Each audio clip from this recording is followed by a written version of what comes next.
My son charged me $5,000 a month in rent. I was working 3 jobs while he and my daughter-in-law relaxed. One night I broke a plate and she screamed, "You're a useless old woman." In that moment, I decided to abandon them. I'm glad to have you here. Follow my story until the end and comment the city you're watching from so I can see how far my story has reached. My name is Della and at 63, I thought I knew what exhaustion felt like. I was wrong. The alarm buzzed at 4 a.m., just like every morning for the past 8 months. My joints protested as I rolled out of the narrow twin bed in what used to be Randall's childhood room. The irony wasn't lost on me, sleeping in my son's old bed while he and his wife, Ophelia, occupied the master suite of the house I'd been paying for. $5,000 a month. That's what my own son charged me for rent in my own home, the home I'd mortgage-free given to him when his father died 3 years ago. I told myself it was temporary, just until I got back on my feet after Harold's medical bills wiped out our savings. But temporary had stretched into nearly a year of working 3 jobs while my son and his wife lived comfortably off my labor. I stumbled to the kitchen in the dark, careful not to wake them. Ophelia had made it clear that any noise before 8 a.m. was inconsiderate and selfish. The coffee maker gurgled to life as I mechanically prepared for another day that would start at the grocery store at 6 a.m., continue with cleaning houses until 3 p.m., and end with my evening shift at the diner until midnight. My reflection in the kitchen window showed a woman I barely recognized. Deep circles shadowed my eyes, and my once full cheeks had hollowed out from stress and exhaustion.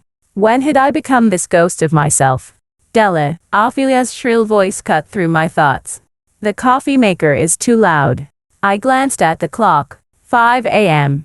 She wasn't even supposed to be awake. I turned off the machine and poured the half-brewed coffee into my travel mug. It would have to do. By 5:30, I was in my 12-year-old Honda, another thing Ophelia complained about. "It makes the neighborhood look poor," she'd said, as if the woman who hadn't worked a day since marrying my son had any right to judge my car. The grocery store shift flew by in a blur of scanning barcodes and fake smiles for customers who barely acknowledged my existence. Mrs. Patterson, my supervisor, noticed me swaying on my feet during my break. "Della, honey, you look ready to drop. Maybe you should take a sick day." I shook my head. I couldn't afford to miss a single shift. The math was brutal but simple. 3 jobs barely covered Randall's rent demand plus my own expenses. One missed day meant choosing between gas to get to work or food to eat. The house cleaning went no better. My second client, Mrs. Rodriguez, kept having to repeat instructions because I was too tired to focus. My hands shook as I folded her laundry, and I knocked over a small plant while dusting. Nothing broke, but the embarrassment burned in my chest. By the time I dragged myself home at 4 p.m., my legs felt like lead. I had exactly 1 hour before my diner shift, barely enough time to shower and maybe grab a quick sandwich. The house was silent when I entered, which should have been peaceful. Instead, it felt ominous. Randall's car was in the driveway, but I could hear muffled laughter from upstairs. They were probably watching movies in bed while I worked myself to death to pay their bills. I headed to the kitchen to make a quick peanut butter sandwich when I saw it. A stack of takeout containers from Romano's, the expensive Italian place across town. The receipt lay crumpled beside them. $127.43 for 2 people. My hands trembled as I stared at the number. $127. That was more than I made in an entire day at the grocery store. They'd spent my money I'd earned scrubbing other people's toilets and serving coffee to rude customers, on a single meal. I was reaching for the peanut butter jar when my exhausted fingers betrayed me. The ceramic plate I'd grabbed slipped from my grip and crashed to the floor, shattering into a dozen pieces. The sound echoed through the house like a gunshot. Within seconds, I heard thundering footsteps on the stairs. What the hell was that? Randall appeared in the kitchen doorway, his hair disheveled from his afternoon nap.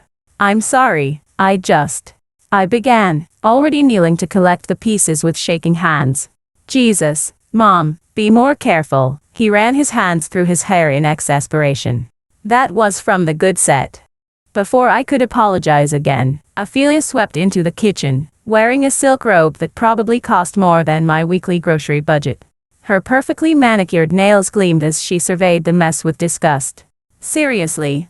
She placed her hands on her hips, her voice dripping with contempt. We can't even have one peaceful afternoon without you breaking something. I continued gathering the shards, a piece cutting into my palm. A drop of blood hit the tile, but I kept picking up the pieces. I'll replace it. I'm sorry. Ophelia laughed, but there was no warmth in it. Replace it with what money? You can barely keep up with rent as it is. The words hit me like a physical blow. I looked up at my son, waiting for him to defend me, to tell his wife she'd gone too far. Instead, Randall avoided my eyes and crossed his arms. She's right, Mom. You need to be more careful. We can't afford to keep replacing things you break. Something cold settled in my chest. We can't afford it. I was the only one working in this house. Ophelia stepped closer, her voice dropping to a hiss that somehow felt more violent than screaming. You're nothing but a clumsy old woman who can't even handle simple tasks anymore. She paused, making sure her next words would hit their mark. You're a useless old woman, and frankly, we're tired of cleaning up your messes. The kitchen fell silent except for the tick of the wall clock. Randall said nothing. He just stood there, letting his wife destroy what was left of my dignity. I rose slowly from the floor, my knees protesting, the ceramic shards still clutched in my bleeding palm. For a moment, I stared at them both, my son who had become a stranger, and the woman who had turned him against me. You're right, I said quietly, my voice steadier than I felt. I am tired of making messes. I walked past them both, ignoring Ophelia's satisfied smirk and Randall's uncomfortable silence.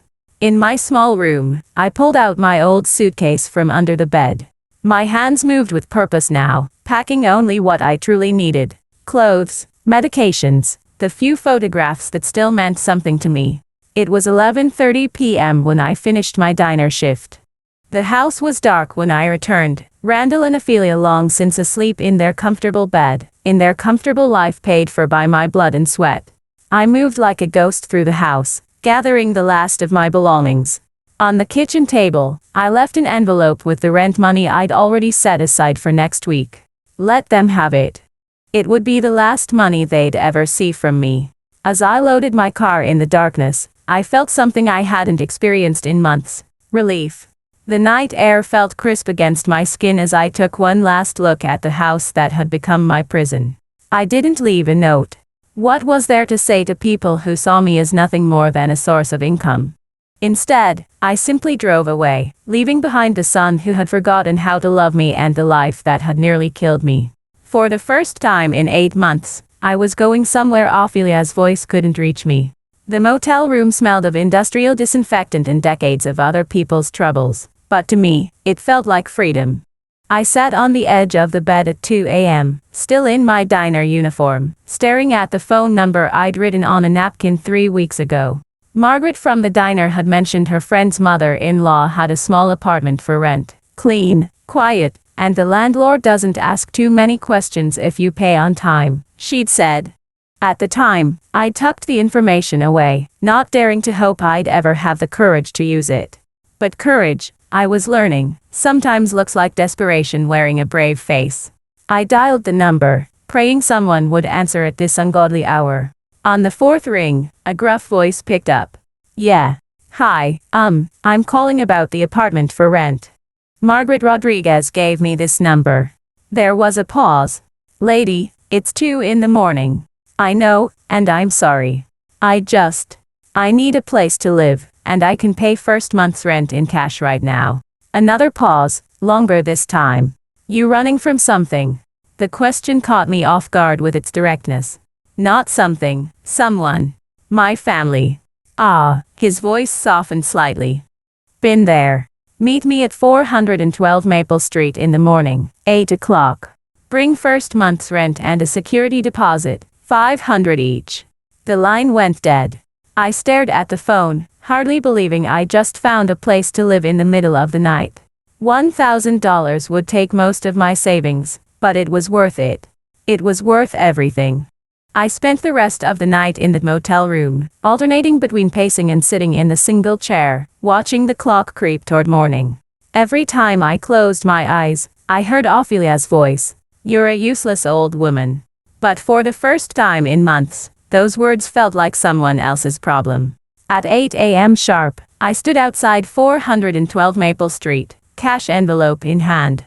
The building was older but well maintained, with a small garden in front that someone clearly cared for. A heavy-set man in his 60s emerged from the first-floor unit. "You the lady from last night?" "Yes, sir." "Della Morrison." He looked me up and down, taking in my worn jeans and the exhaustion I was sure showed in my face. "Frank Gutierrez. You look like someone who's been through it." "Something like that."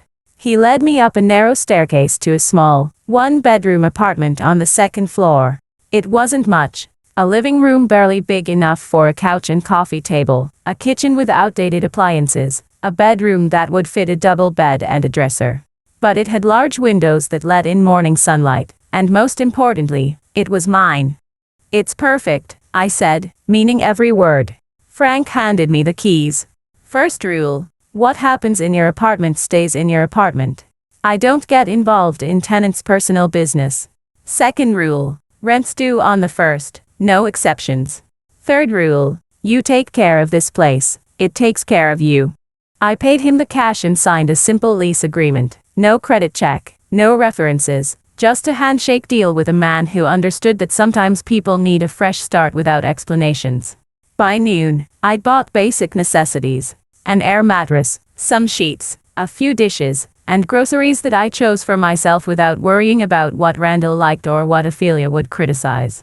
When was the last time I'd bought myself ice cream simply because I wanted it? I was arranging my few belongings when my phone rang. The screen showed Randall's number, and my stomach clenched. They'd discovered I was gone. The phone rang again and again. I turned the volume off but watched as call after call came through. By evening, I'd received 38 calls from various numbers. Randall, Ophelia, even numbers I didn't recognize, probably friends they'd enlisted to help track me down. I didn't answer any of them. Instead, I sat on my air mattress in my empty apartment, eating ice cream straight from the container and feeling more at peace than I had in months. The silence was beautiful. No Ophelia complaining about the coffee maker, no demands for rent money, no one calling me useless. The voicemails started coming around dinner time. I didn't listen to most of them, but curiosity got the better of me with a few. Randall's voice, strained and angry. "Mom, where the hell are you? Call me back right now. This is ridiculous."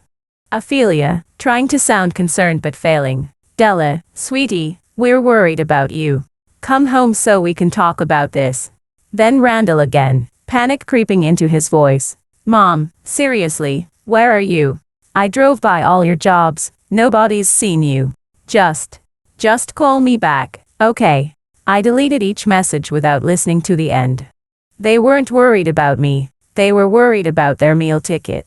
The next morning, I called Mrs. Patterson at the grocery store and Mr. Chen at the diner to quit my jobs there.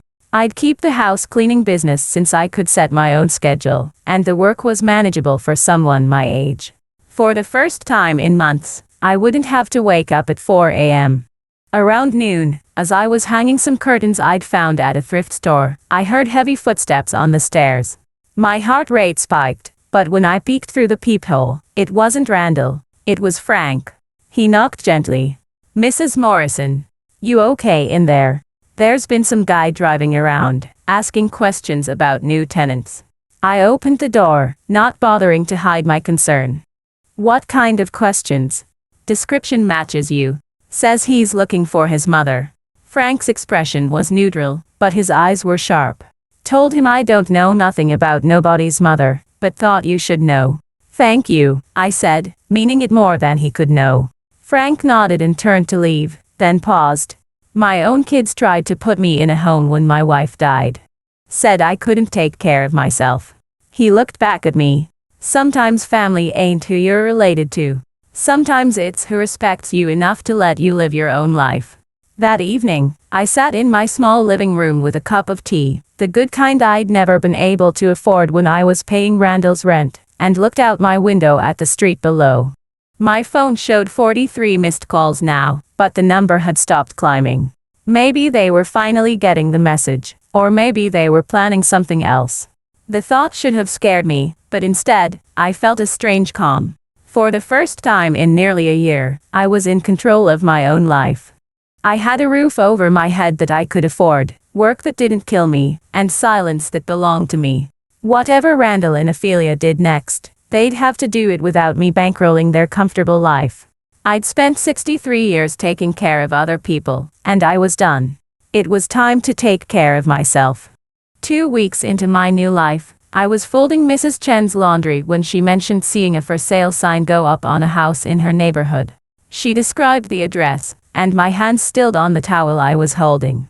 It was Randall's house, my old house. The realtor said the owners are behind on their mortgage, Mrs. Chen continued, not knowing she was talking about my son. Such a shame. It's a beautiful house, but I heard they're asking way more than it's worth in this market. I finished the laundry in silence, my mind racing. 2 weeks without my rent money, and they were already trying to sell. Either their financial situation was far worse than I'd realized, or they'd been living so far beyond their means that losing my income was catastrophic. That evening, curiosity got the better of me. I drove past the house for the first time since I'd left. The for sale sign stood crooked in the overgrown front lawn. The grass needed cutting, the flower beds were full of weeds, and newspapers were scattered across the driveway. The house looked abandoned, neglected, just like I had been. My phone had finally stopped ringing constantly, down to maybe 3 or 4 calls a day that I continued to ignore. But that night, as I sat in my small apartment eating a dinner I'd actually enjoyed cooking, the phone rang again. This time it wasn't Randall's number. It was my neighbor from the old house, Betty.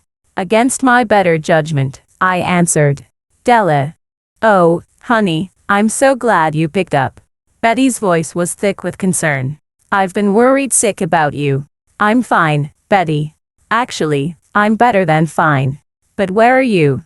Randall's been beside himself looking for you. He came by asking if I'd seen you, and he looked terrible. Lost weight, dark circles under his eyes. A year ago, that news would have sent me racing back to take care of him. Now, I felt nothing but a mild curiosity about what he was telling the neighbors. What exactly did he tell you? I asked. Betty hesitated. He said you'd been acting strange lately, and he was worried about your mental health. He said you just disappeared without a word, and they're afraid you might hurt yourself. The audacity took my breath away. After charging me $5,000 a month and letting his wife call me useless, he was now painting me as mentally unstable to explain my absence. Betty, I said carefully, did Randall mention that he was charging me $5,000 a month to live in my own house? The house I gave him free and clear. Silence. Did he tell you I was working 3 jobs to pay that rent while he and Ophelia didn't work at all? Della, I had no idea. Of course you didn't, because that version of the story doesn't make Randall look like the concerned son. After I hung up with Betty, I sat in my quiet apartment and felt something I hadn't experienced in months. Genuine amusement. Randall was scrambling, creating stories to preserve his image while his world fell apart. The next few days brought more revelations. Mrs. Rodriguez, one of my cleaning clients, mentioned that her daughter worked at the bank where Randall and Ophelia had their mortgage. She probably shouldn't have told me this, Mrs. Rodriguez said conspiratorially, but your son came in last week, practically begging for a payment extension. My daughter said his wife was with him, crying and carrying on about family emergencies. Family emergencies. That's what they were calling my refusal to finance their lifestyle. The bank gave them 30 days, she continued, but between you and me, I don't think they're going to find that kind of money. The payment is over $4,000 a month.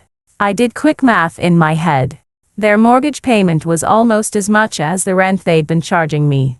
No wonder they'd been so desperate to keep me trapped. A week later, I was grocery shopping when I literally ran into Ophelia at the checkout line. She looked nothing like the perfectly put-together woman who'd called me useless. Her designer clothes were wrinkled, her hair was pulled back in a messy ponytail, and she had dark circles under her eyes that makeup couldn't quite hide. She saw me before I could escape, and her face went through a series of emotions. Surprise, relief, then calculation. Della. She rushed over, suddenly all smiles and concern. We've been so worried about you. Where have you been staying? I kept loading my groceries onto the conveyor belt, not bothering to hide my irritation. Somewhere I don't have to pay $5,000 a month for the privilege of being insulted. Her face flushed. Look, maybe we all said some things we didn't mean.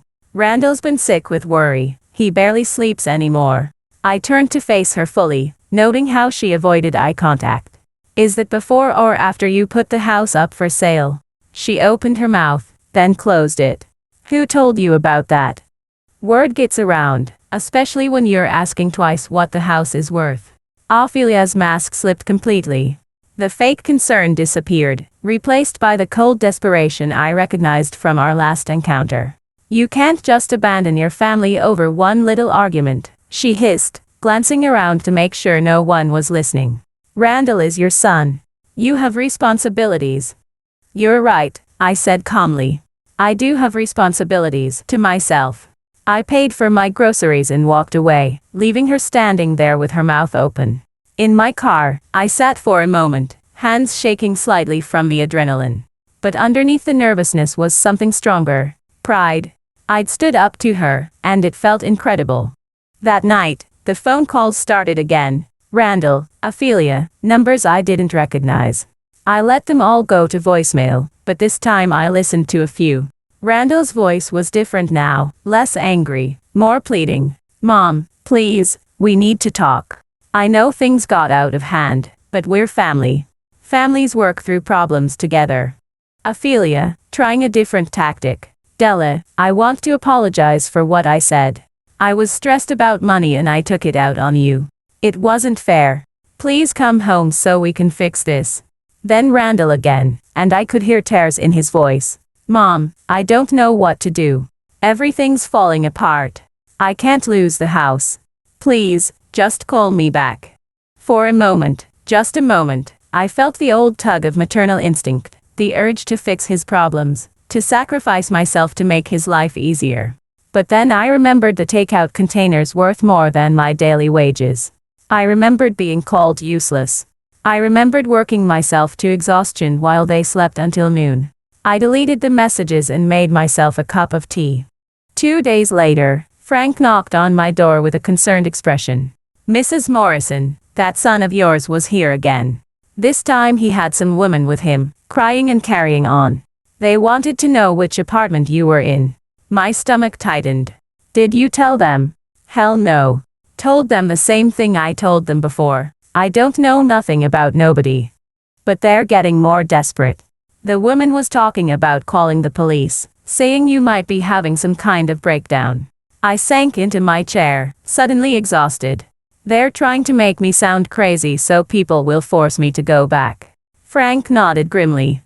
Seen it before. Family members who don't like it when someone stops enabling their bad behavior. They'll try anything to get their cash cow back. That phrase hit me like a cold slap. Cash cow. That's exactly what I'd been to them. Not a mother, not a family member, just a source of money that had suddenly dried up. What should I do? I asked. Frank thought for a moment. You got any proof of what they were doing to you? Documentation. I nodded, thinking of the bank statements showing my rent payments, the records of my 3 jobs, the receipts for things I'd bought for their house. Keep all that safe, he said. And maybe it's time to make sure they can't use your absence against you. You might want to document that you're fine, making your own choices. That evening, I sat down and wrote a letter, not to Randall or Ophelia, but to Betty and a few other neighbors who knew me well. I explained my situation clearly and calmly, providing my new address and phone number, and asked them to serve as witnesses that I was safe and mentally competent. As I sealed the envelopes, I felt something shift inside me. I wasn't just running away anymore. I was taking control, protecting myself, and making sure that Randall and Ophelia's desperate attempts to manipulate the situation couldn't succeed. They wanted to paint me as a confused old woman who needed to be rescued from herself. Instead, I was going to prove that I was exactly where I belonged. free from their manipulation and finally living for myself. The war wasn't over, but for the first time, I felt like I might actually win. The revelation came from the most unexpected source, Randall's ex-girlfriend from college. I was at the small coffee shop down the street from my apartment, treating myself to a latte and a newspaper, simple pleasures I'd forgotten existed, when a woman approached my table tentatively. "Excuse me, are you Mrs. Morrison, Randall's mother?" I looked up to see a woman in her mid-30s with kind eyes and an uncertain smile. Something about her seemed familiar, though I couldn't place her. "I'm sorry, do we know each other? I'm Sarah Mitchell."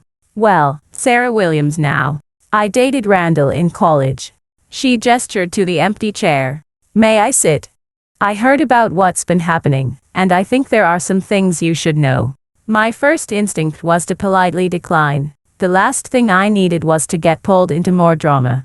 But something in her expression, a mix of concern and determination, made me nod. Sarah sat down and immediately began talking as if she'd been rehearsing this conversation. "I heard through mutual friends that you'd left, and that Randall was telling people you were having mental health issues." She paused, studying my face. "But Mrs. Morrison, I remember you from college. You were always so sharp, so together." "That's not the story that makes sense to me." "What story does make sense to you?" Sarah took a deep breath. "The story where Randall learned to manipulate the people who love him to get what he wants, because that's exactly what he did to me." Over the next hour, Sarah told me things about my son that made my blood run cold. How he'd convinced her to take out student loans in her name to pay for his expenses. How he'd isolated her from her friends by creating drama and then positioning himself as her only support. How he'd made her feel guilty for wanting to spend money on herself instead of on him. The final straw was when he tried to get me to ask my parents for money for a business investment that turned out to be a gambling debt, she said. When I refused, he told me I didn't really love him, that I was selfish and unsupportive. He was gambling in college. I asked, though part of me wasn't surprised. Constantly. Poker games, sports betting, even some online stuff. But he was good at hiding it, and even better at making other people pay for it. Sarah's expression softened with sympathy. "Mrs. Morrison, I'm so sorry. When I heard he was charging you rent to live in your own house, and that his wife was calling you names, it was like seeing my own story played out all over again." After Sarah left, I sat in that coffee shop for another 2 hours, my mind reeling. My son, the boy I'd raised to be honest and hardworking, had been manipulating and using people for over a decade. And I'd been his latest victim. That evening, I decided to do something I'd been avoiding. I drove past the house again. This time I noticed things I'd missed before. The lawn service truck I'd been paying for was nowhere to be seen, and the yard looked even worse. But there was something else, a luxury SUV in the driveway I didn't recognize. On impulse, I parked across the street and waited. 20 minutes later, Ophelia emerged from the house with a man I'd never seen before.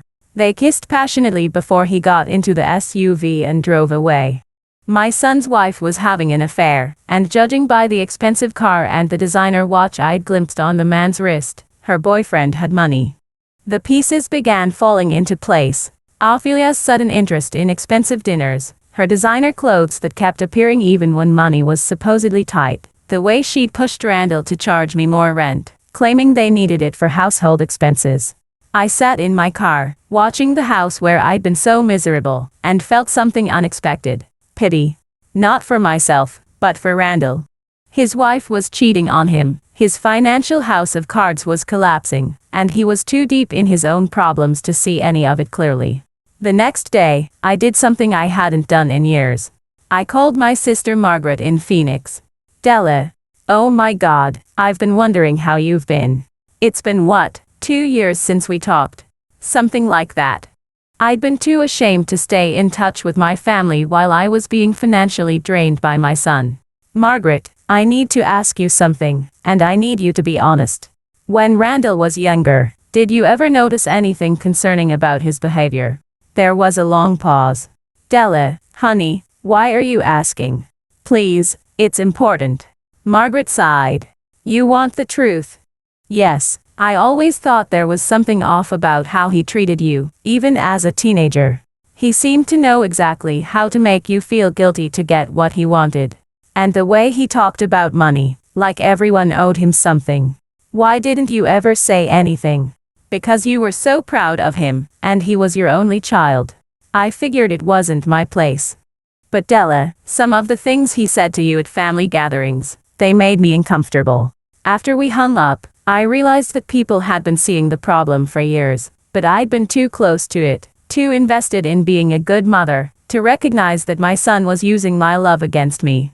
That afternoon, I was cleaning Mrs. Patterson's house when she mentioned that her grandson worked at the casino on the other side of town. He was telling me about some regular customers who come in and lose thousands every week, she said while I vacuumed her living room.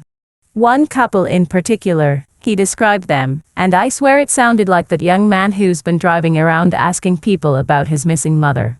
My hand stilled on the vacuum handle. What did he say about them? Well, the man plays poker, mostly, loses big consistently.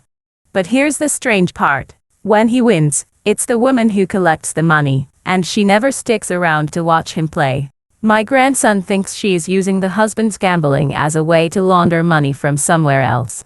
The vacuum suddenly felt heavy in my hands. Ophelia wasn't just cheating on Randall. She was using his gambling addiction as a front for something else entirely. Whether it was money from her affair or some other scheme, she was playing a much more complex game than I'd realized. That evening, I made a decision that felt both terrifying and liberating. I called Betty, my old neighbor. Betty, it's Della. I need to ask you to do something for me, and I need you to not ask questions. Of course, honey, what do you need? I need you to keep an eye on my old house. If you see Randall leave alone without Ophelia, I need you to call me immediately. Della, what's going on? I can't explain everything right now, but Randall is in more trouble than he knows, and I think it's time someone told him the truth about his wife. 3 days later, Betty called. Randall had just left alone, looking haggard and defeated. She'd overheard him on the phone in his driveway, and it sounded like he was begging someone for a loan extension. I drove to the house, my heart pounding. I'd avoided this confrontation for over a month, but I couldn't let my son destroy himself completely, even if he'd been willing to let me destroy myself for his benefit. I knocked on the door, and when Ophelia answered, her face went through a range of emotions. Surprise, calculation, then false relief. Della, thank God you're okay. Randall's been so worried. Where is he? He had to run some errands, but come in, please. We have so much to talk about. I stepped into the house that used to be my home, noting how different it felt. The expensive furniture I'd helped pay for was still there, but there was an emptiness to the place, a sense of things falling apart beneath the surface. Can I get you some coffee? Ophelia asked, switching to her most charming voice. I know about Marcus. Her face went completely white. I don't know what you're talking about. The man with the expensive SUV who was here 3 nights ago. The one you kissed in the driveway while your husband was probably at the casino losing money you need for the mortgage. Ophelia's mask finally slipped completely. Gone was any pretense of caring about family or being worried about my well-being. What remained was cold calculation and barely controlled panic. How long have you been watching us? Long enough to know that you've been using my son's gambling addiction to cover up your affair, and probably to move money around from your boyfriend. Ophelia sat down heavily, suddenly looking much older than her 32 years. You don't understand the situation. Then explain it to me. For a moment, I thought she might actually tell me the truth, but then her expression hardened, and I saw the woman who had called me useless, who had made my life a living hell while I paid for her comfort. You want to know the truth, Della? Fine. Yes, I'm seeing Marcus. Yes, he has money. And yes, he's been helping us with some expenses. But you know what else is true? Your son is a compulsive gambler who's been lying to you for years about how bad his debts are. The words hit me like physical blows, but I kept my expression neutral. Randall owes money to people who don't accept payment plans, she continued viciously. The house is just the beginning. If we don't figure something out soon, we're going to lose everything, and it might not be safe for any of us. And you thought the solution was to bleed me dry. You're his mother. You're supposed to take care of your children. I stood up, feeling calmer than I had in months. No, Ophelia. I'm supposed to love my children. I'm not supposed to enable them to destroy themselves and take me down with them.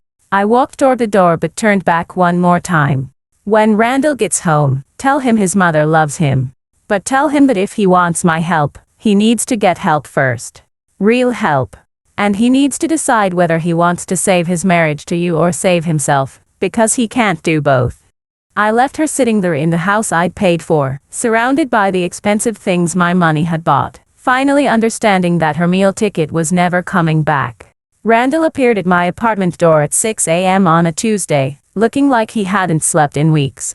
His hair was unwashed, his clothes wrinkled, and his eyes held a desperation I'd never seen before. When I opened the door, he nearly collapsed against the frame. "Mom," he said, his voice breaking on the single word.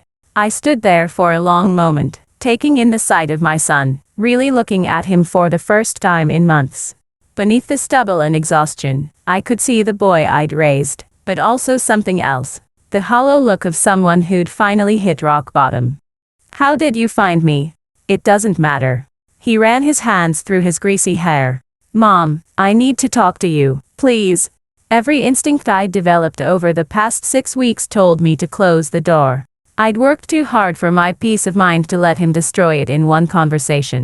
But something in his posture, the way his shoulders sagged, the tremor in his hands, made me step aside. "You have 10 minutes. He shuffled into my small living room, his eyes taking in the modest space. I saw him notice the single coffee cup on my table, the book I'd been reading, the small plant I'd bought myself the week before. It was the first time he'd seen me living for myself instead of for him. "This is where you've been?" he asked, sitting heavily on my second-hand couch.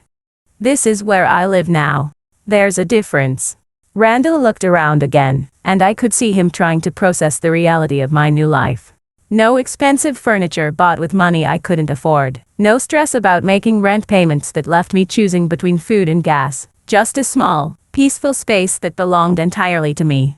"Mom, I'm sorry." The words came out in a rush. "I'm sorry about the rent, about Ophelia, about everything. I know we treated you badly, and I know you have every right to hate me." I sat down across from him, keeping my voice steady. "I don't hate you, Randall, but I also don't trust you." He flinched as if I'd slapped him. "I deserve that." "Yes, you do." For several minutes, we sat in silence.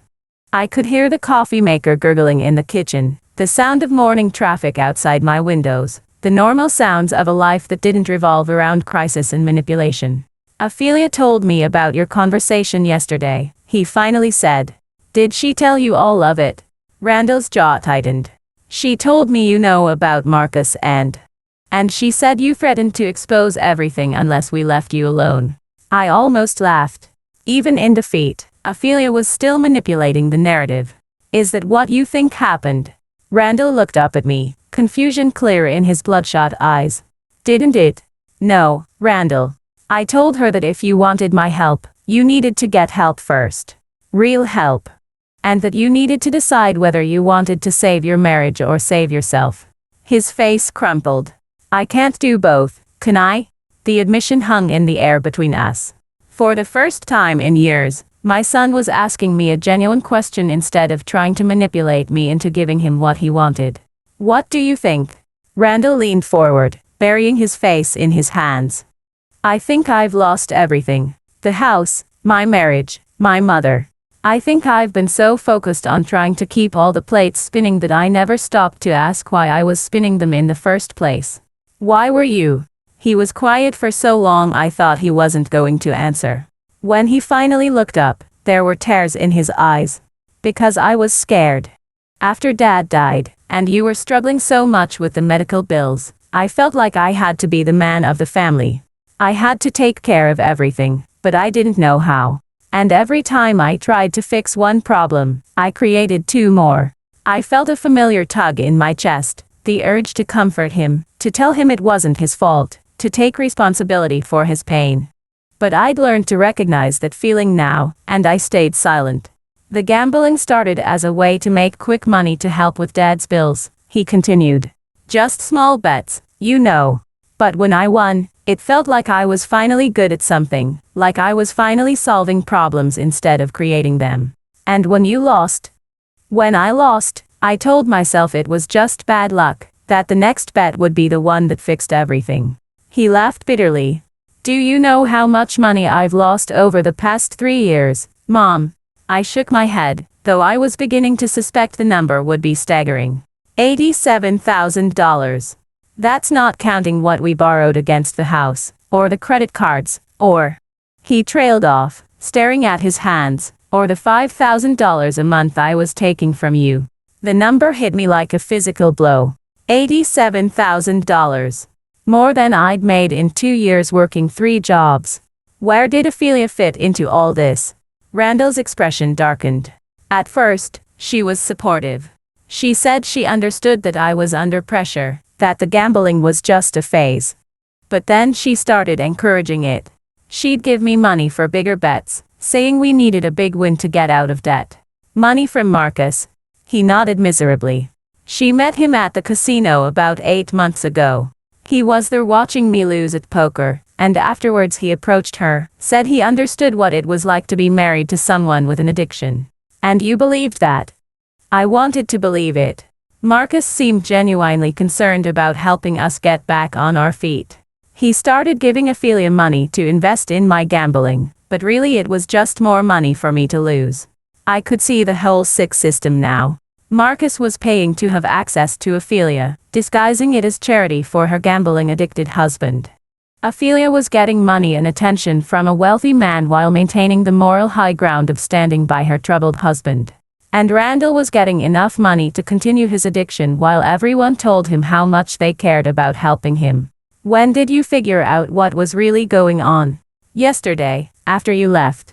Randall wiped his eyes with the back of his hand. I came home and found them together. Not just talking, together. The pain in his voice was raw and real, and for a moment, I felt genuinely sorry for him. But sympathy and enabling weren't the same thing. What did you do? I told them both to get out of my house. Ophelia laughed and said it wasn't my house anymore, that Marcus had been making the mortgage payments for the past 4 months. He looked up at me with hollow eyes. She said if I kicked her out, Marcus would foreclose immediately. So she's been using you this whole time. We've all been using each other, Mom. Ophelia used me to justify taking Marcus's money. I used you to pay for everything else. Marcus used both of us to get what he wanted from Ophelia. He paused. The only person who wasn't using anybody was you, and we treated you the worst of all. I stood up and walked to the window, looking out at the street where I'd built my new life.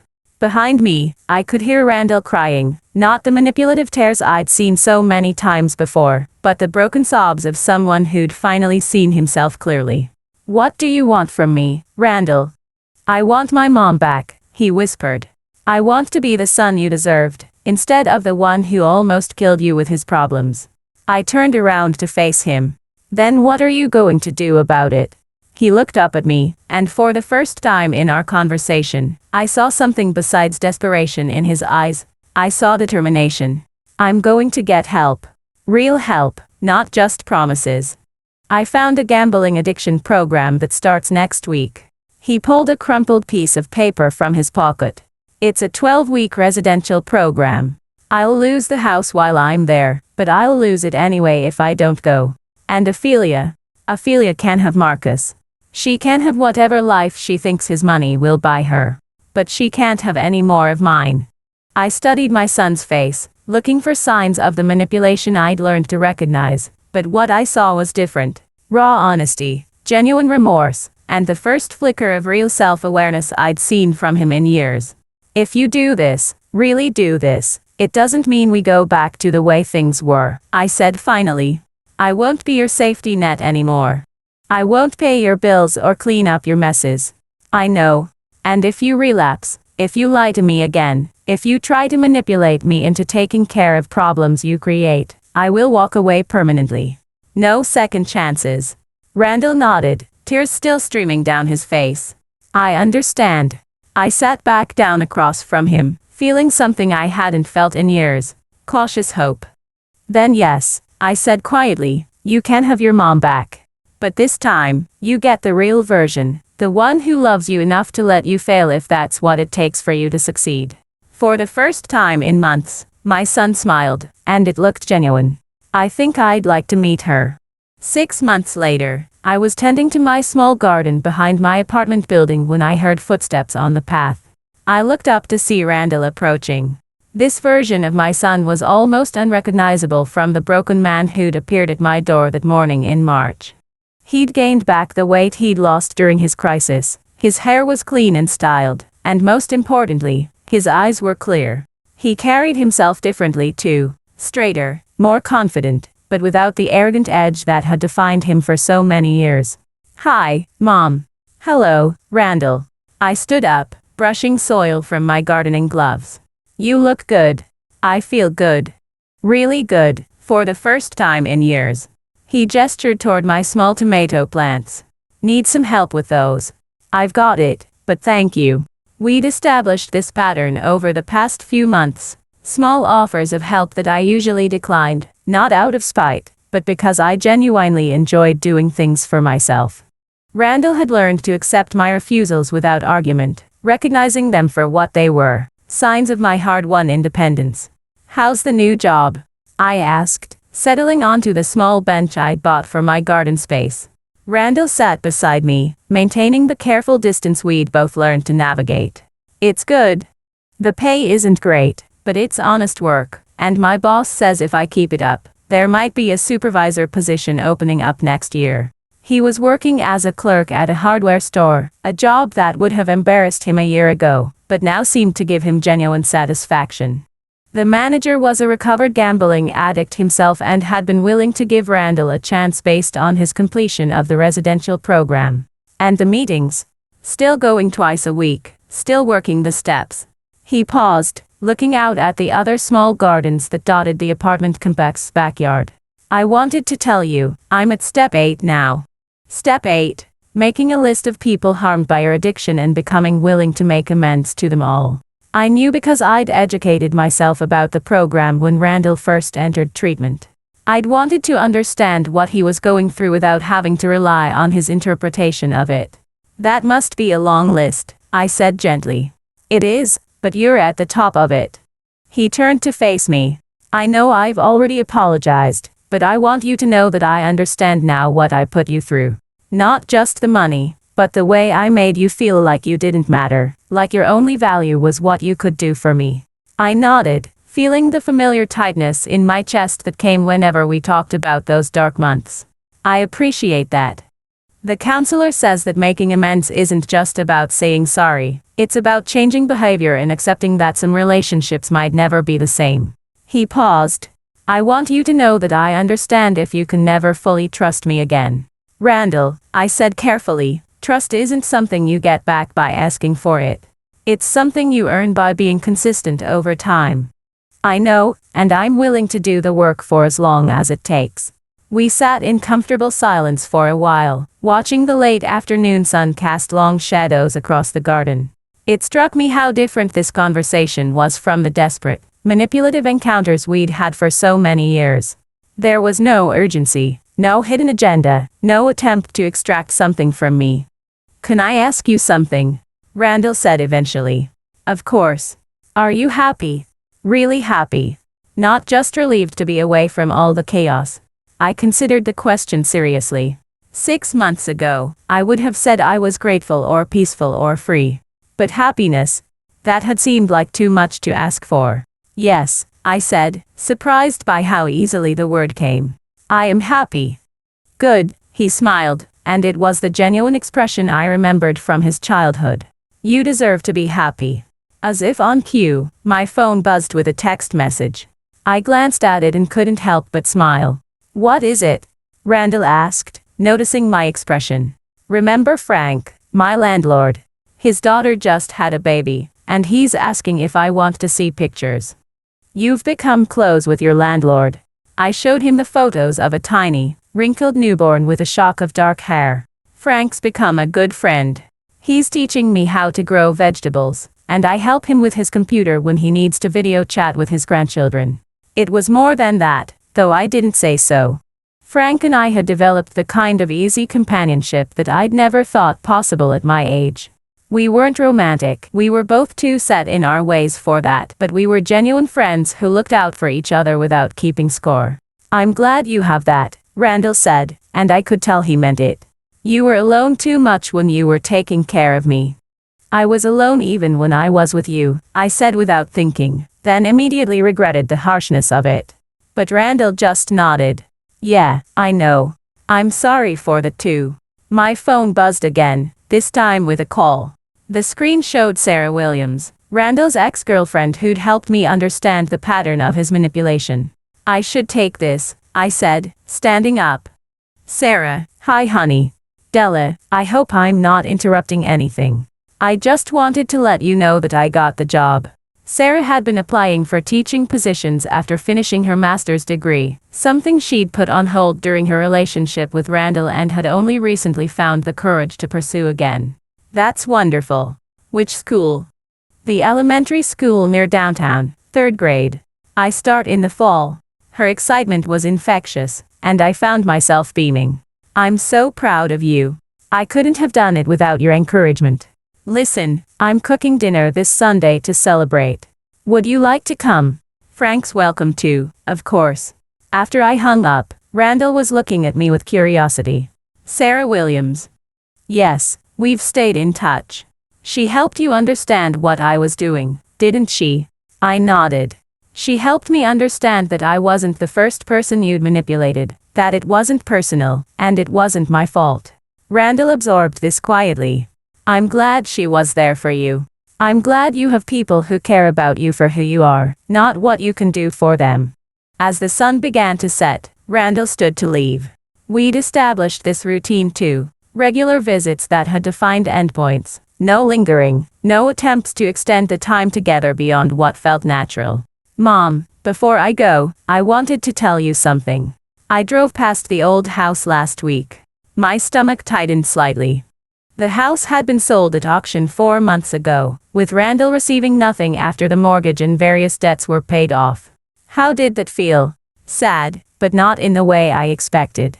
I wasn't sad about losing the house. I was sad about all the time I wasted there, all the opportunities I threw away to be the kind of son you deserved. He paused, seeming to gather his thoughts. "But you know what I realized? Losing that house was the best thing that could have happened to me. It forced me to stop pretending I could keep all the lies going forever.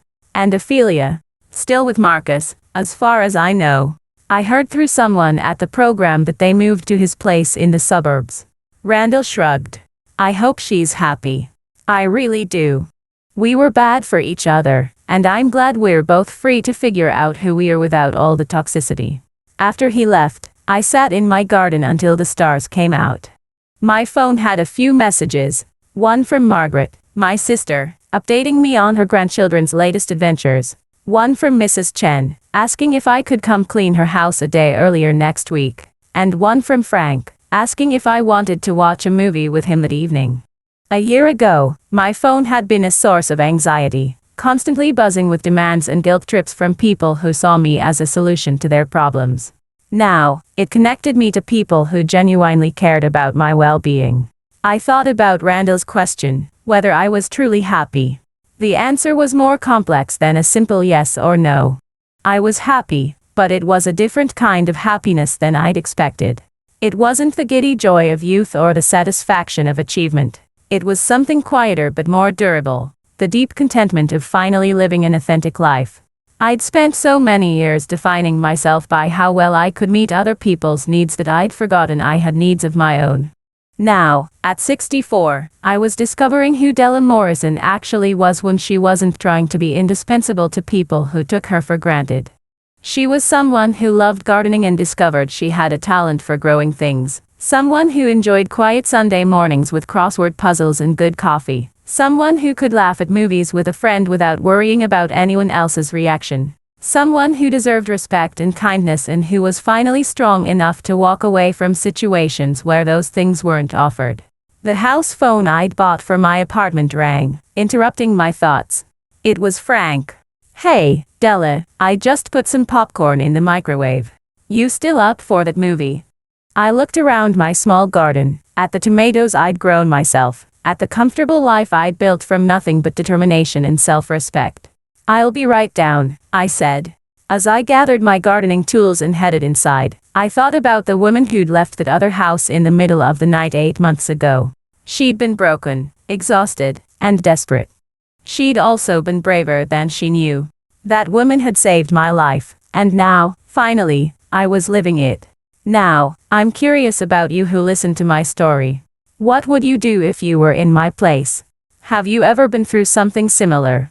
Comment below, and meanwhile, I'm leaving on the final screen 2 other stories that are channel favorites, and they will definitely surprise you. Thank you for watching until here.